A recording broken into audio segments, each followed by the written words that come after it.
Cool. So, okay, cool stuff. So we have a deck profile with Pranav, who's one of the members of the Team FlexGaming team. He's down in Cape Town. He's been dominating there. So, hey Pranav, how you doing?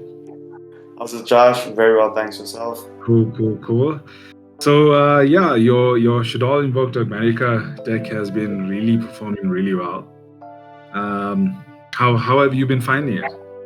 Yeah, I've been enjoying the deck for the past couple months now. I mean, Invoked is always a good, sort of option at the beginning of the format, and kind of just stuck through with it and adapted, ratios, hand trap choices here and there. But it's been good for this format. Okay, cool stuff. So, Pranav, do you want to get into your ratios and your deck itself? Yeah, sure. Let's get into the deck itself. So we're playing standard 40 cards in the main, as Nice. usual. Just want to see the power cards and for consistency, obviously. So for Invoked, we have our standard kind of Invoked package for the deck. The 1 Terraforming, 3 Meltdown, Triple Alistair, 2 Invo. You obviously don't need more than 2 Invo, and then the Terraforming is usually sided out game 2, play around draw and stuff like that. But it's just there for the additional Meltdown. Perfect. Cool, then onto the Dogmatica cards. Obviously the best card, probably going to be hit real soon, is Your Servant. The plus 3. Plus 2, 3, just take the kind of vibe. That's absolutely broken. And this is the card that I wasn't actually playing for a long time, but decided to put it in, is Maximus, because it just becomes a 4th servant. And it also generates you a lot of advantage when it resolves. Nice. So yeah, so the 1 Maximus, and then that is quite interesting because I don't see a lot of players playing Maximus. So yeah, that's quite cool. Yeah, so basically the standard build plays a 1 Fleur, 1 Ecclesia, and then there's a Maximus build, obviously with the Almiraj Secure Gardener package, which is very good because it allows you to act as an Nadir Servant and get to your Schism, as well as sending your Ash Dragon to gain like advantage in the end. So, nice. So the 1 Maximus, 1 Fleur, 2 Ecclesia, just to obviously get to see your Maximus a bit more often.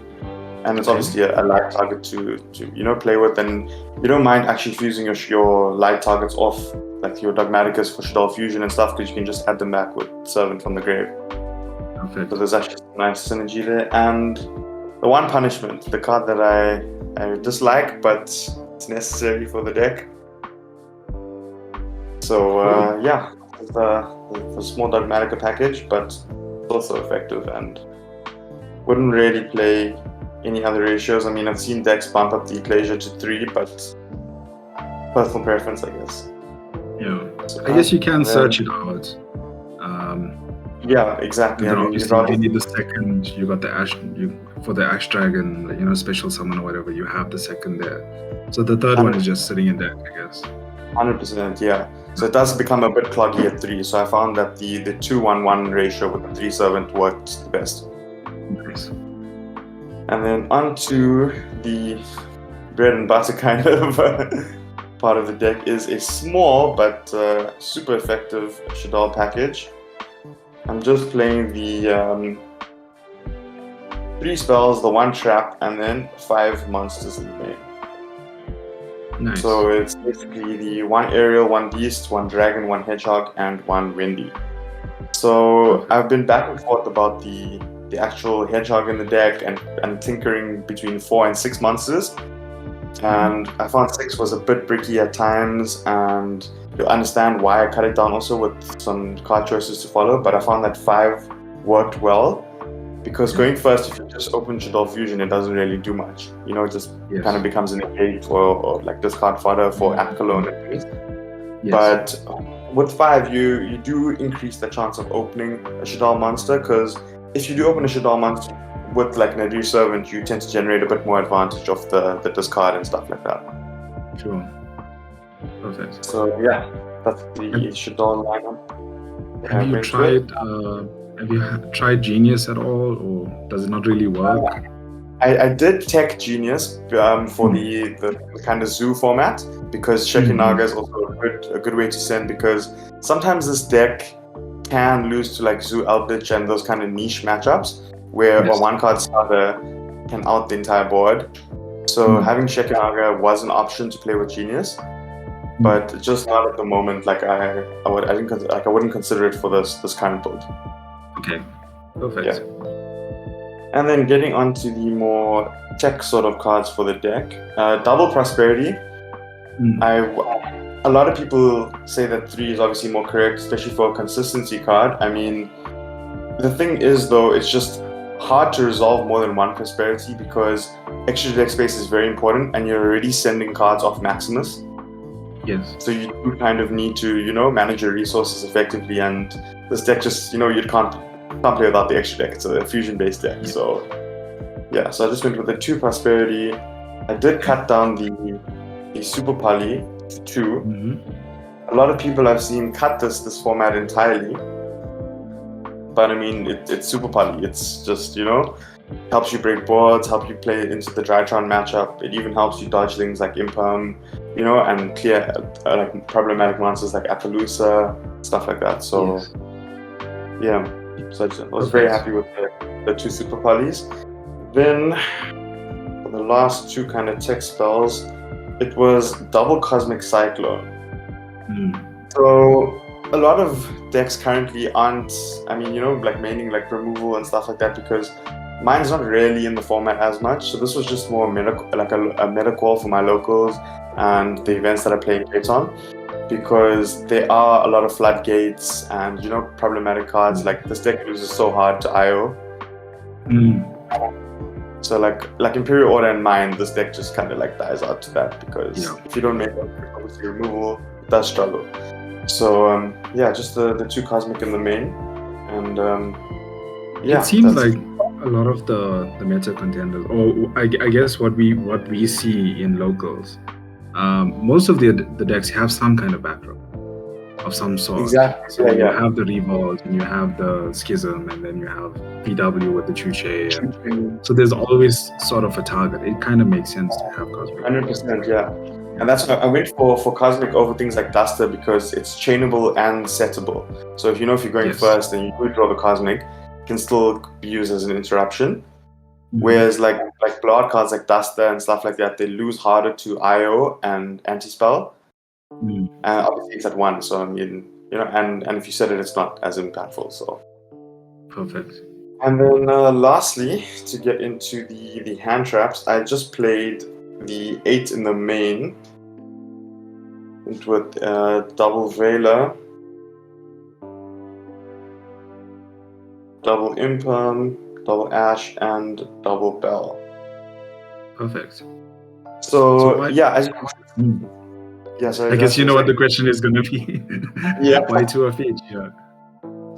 So basically because I don't own any more Ulti-Veilers, so so ideally I would play, and I feel like it's more correct to probably play 3 Ash, 3 Bell, 3 Imperm, just because it's more standard across the meta.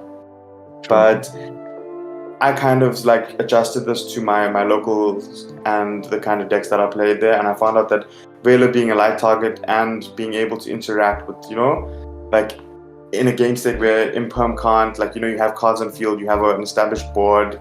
So Veiler did come up quite a lot for me, and so I just decided to keep it in as a 2-off. I would possibly play an additional Bell and Ash, but I did bump up my Ecclesia to 2, and then add in the terraforming, because a build where I was playing 3 Ash, 3 Bell had no terraforming and just 1 Ecclesia. But I found out that drawing into just, then it's 10 hand traps, so 10 out of 40, obviously it's like a quarter of your deck is just hand traps. So I felt like having the extended sometimes was a bit better, so that's why I went for that. Okay. I'm actually quite a fan of this, because, I mean, if you're running, let's say, 3-3-3, that's 9 hand traps. You have, and they have ones. Yeah, you have like the same odds of drawing the hand traps, but in this way, if you draw 2, it's probably 2 different ones. Exactly, most of the time it ends up being the two different hand traps, so you have a variation of interruption.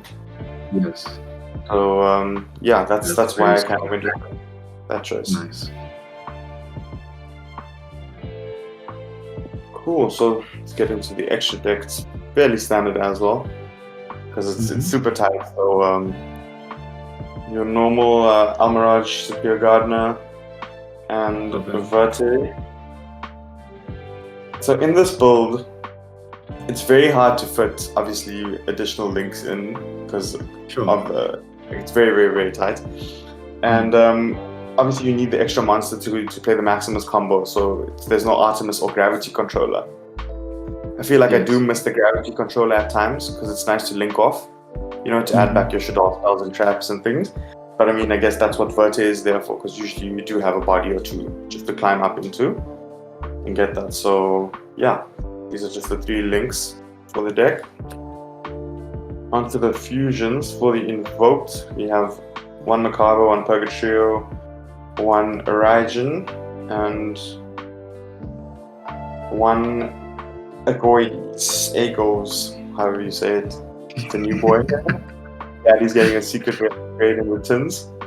Nice.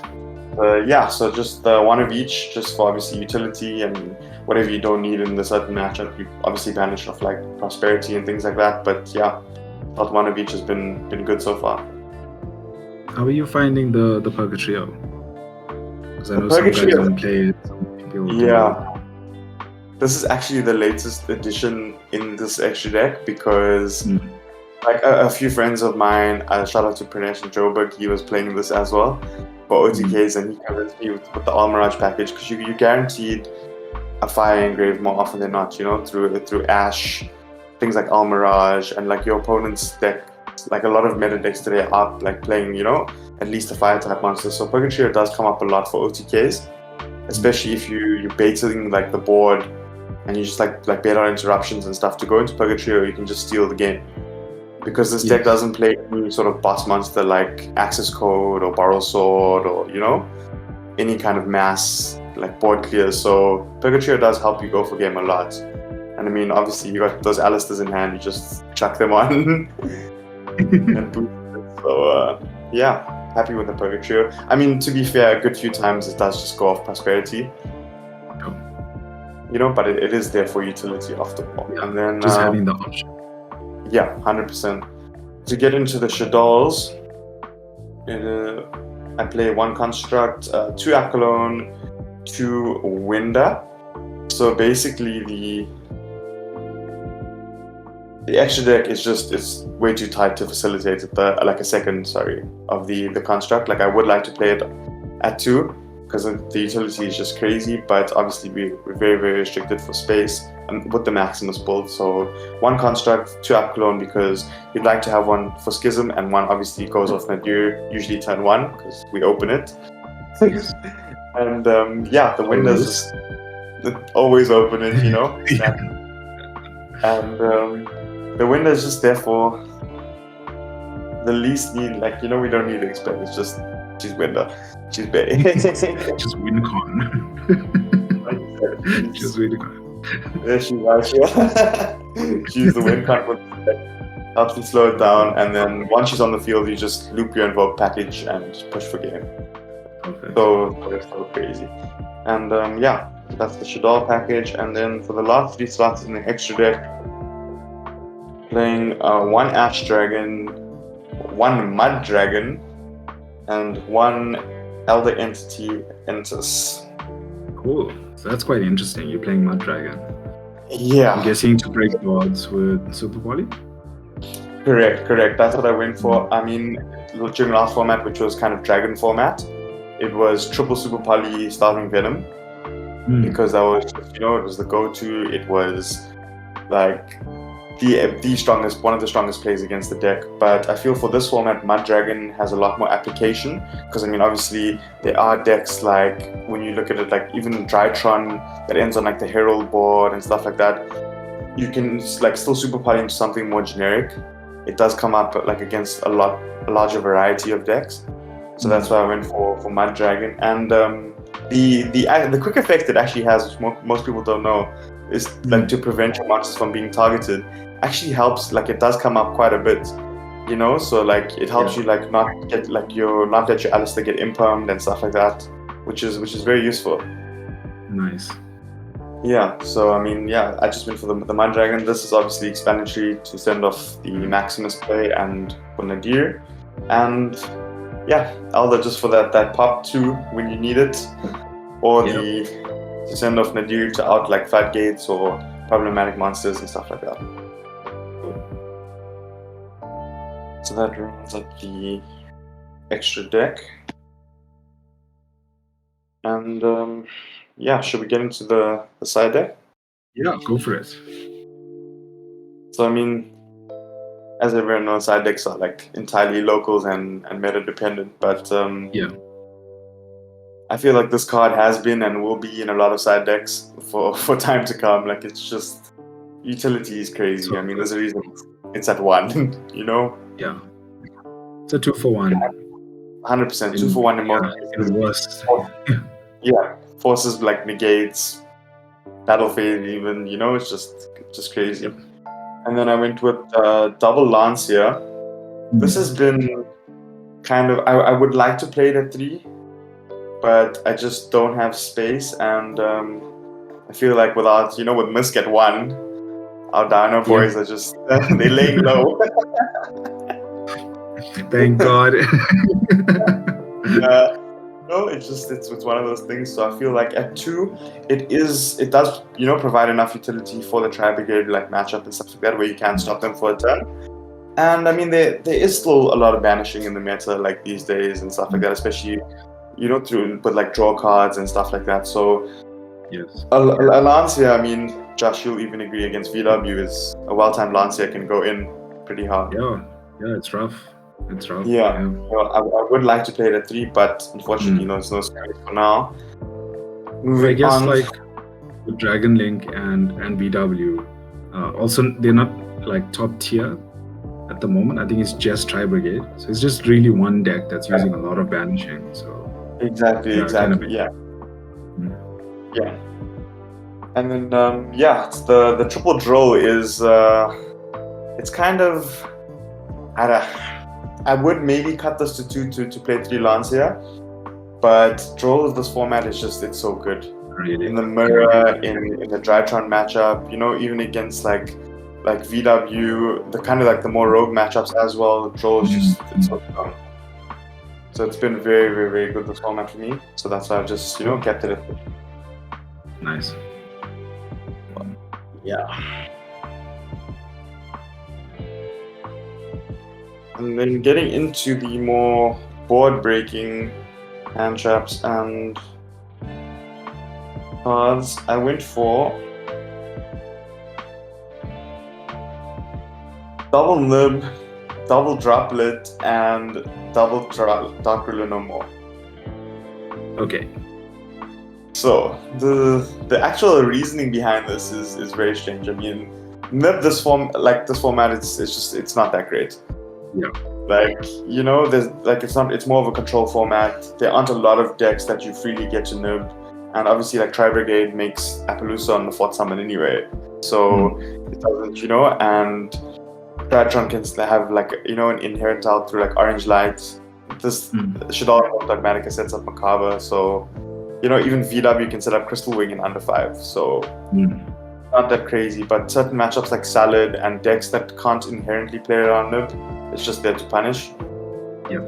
And the 2 droplet and 2 ruler choice was just to have, obviously, I mean, if you send the right card of droplet, neither, you know, can be responded to. But I went with the droplet just to play through like interactive boards, you know, where Dark Ruler just becomes a bit slower, and also like, you know, to negate things like Omen and stuff like that, where you have to like negate things in chain. Yes. That Ruler loses out to, and obviously, you know, for the Drytron matchup itself, you need these cards, otherwise you're not playing. Yes. Like you're not playing at all. Yeah. So the reason I didn't play like triple droplet was because you can't always afford to send cards from your field or hand, because this deck kind of needs its resources to play. You know, it's not as like an entirely graveyard reliant strategy. that can use drop it more effectively. So that's how I went for the 2-2. Cool.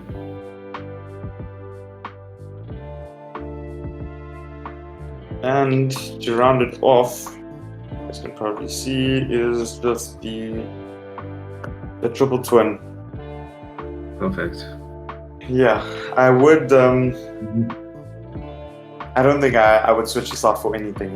Not Duster, not Reboots, not any kind of back row removal. Twins just it's chainable. It's a 2-for-1. You know, against like floods like floodgates and back row. Like in the Prank Kids matchup, you can go for their fusion spells or back row because normally they set 2 or 3. Yes. And yeah, against other decks like Tri Brigade, where they might have like a strike set imperm along with the revolt, you can go for that 2-for-1 and force it, which is very nice. And yeah, it doesn't lose to anti-spell, doesn't really lose to order unless you're silly and you shotgunning it. But yeah, that's why I went for the triple twin, and it was amazing for me. I wouldn't change it. Nice. Yeah, you know I'm a big fan of twin, so yeah, I'm on board with you on that one. Yeah. I think your deck can make a bit better utility of it in terms of the discarding. Oh yeah. But I guess it just has a really good usefulness in the current meta, because like draw phase activates, you know, and there's a bunch of cards that can only be activated in the main phase, or they need a target, or that's something of the sort. So yeah, Prank Kids spell, even Schism is only main phase. Punishment needs a target, so you just pop it before you put something on board. I mean, exactly. Yeah, it's really good. Twin has been really good this format, and yes. They keep it in here. No Duster anywhere to be seen. No lightning as well. Nothing Completely understand. Yeah. So how are you finding the matchups at the moment? So of course, in SA it seems like Dogmatica Invoked Shaddoll is our #1 deck, but definitely there are a lot of Tri Brigade decks taking top slots as well. So with Tri Brigade being the best deck, you know, elsewhere, or one of the best decks, how are you finding the matchups with them and Drytron and everyone else around? Yeah. So I feel this deck's worst matchup is, I mean, obviously, like Tri Brigade is one of them. That's why the deck has been so good this format, because a Tri Brigade normal summon outs your window as such, you know, by banishing 2 from grave to either go for like a double Dragon Lord or to obviously get Omen out. So it outs your window, and that's why this deck is obviously internationally not seen as much success as Tri Brigade, because Tri Brigade does it consistently. I feel that this deck does lose hard to itself, where you need to open multiple engines in order to set up a strong board. Because if you just see Invoked and like, you know, a hand trap or 2, you can grind, but it's not that effective. Whereas if you just open Shaddoll or just open Dogmatica, you're not doing, you know, as much. I mean, obviously the Dogmatica engine is nicer to open on its own, because it does generate a bit more advantage than the Invoked or Shaddoll by themselves. But yeah, you do need to open multiple engines with this deck to actually, you know, have it go off entirely. But if you look at the top matchups in terms of Prank Kids, Drytron, and things like Virtual World, it does have decent matchups. I mean, obviously Virtual World plays like inherent outs through like Qinglong and stuff like that to negate Winda, which is it can be tricky at times. But against a lot of the format, you know, a window on the board is just too much at times. Just GG, yeah. Just GG at times, yeah. But yeah, that's why I've stuck with this deck, this format, and I do play, you know, like a different deck now and then, and just to like mix it up and stuff, because I feel like I get hit with Dimensional Barrier at locals like every week, like over multiple rounds. So yeah, I do need a break from it now and then. But this deck, it's proven to be like, you know, a solid meta contender like locally, and that's why I've stuck with it. So yeah, I'm looking forward to adapting it and rarity bumping it in the tins, and yes, we played a bit longer. How do you see the deck performing going forward? Obviously, I mean, Sword Souls are going to be around soon, and Flanderies. Have you seen any matchups against them? Yeah. Or you given any thought to what that would be like? Yeah, so I was actually looking at the viability of the deck going forward, and I mean, obviously a large majority of that rests with the ban list. In terms of like cards like Nadir Servant or the Invoked Engine, not being touched. But I feel that should neither of them be untouched at the beginning of a format, which will be after the ban list, everyone just falls back into Invoked, and I feel like this would be the strongest Invoked variant to play. And against things like Sword Soul and stuff, like especially like there's like the Pure Bull or the Tenny Bull and stuff like that. Like Wind is still, it's very, very powerful against that strategy. But like obviously Flunderies, that normal summon into triple normal summon can get a bit problematic. Out of hand. Yeah, it can get a bit out of hand. So I mean, we'll have to see how to combat like a strategy like that. I mean, it is easier to stop in terms of hand traps and that kind of thing. But in terms of the actual deck's inherent outs and to combat something like that, we're gonna have to see how it goes. But I definitely feel that for the next format, it will be a reliable contender, and I'm keen to adapt it, adjust it, and take it from there. Cool. Your deck looks solid, dude. I mean, you've been performing fantastic over the last couple of months, really. And yeah, it seems solid, and I think you're going to be continuing to do really, really well. Thanks, Josh. I appreciate it. Yeah, I've just been enjoying this deck, so. Yeah, cool. Yeah. Awesome. So I guess we'll leave it there. Perfect. Shout out to my team Flex for all the testing and the help, and I appreciate you guys. No problem, Caps. Judging me on the down low. Sorry?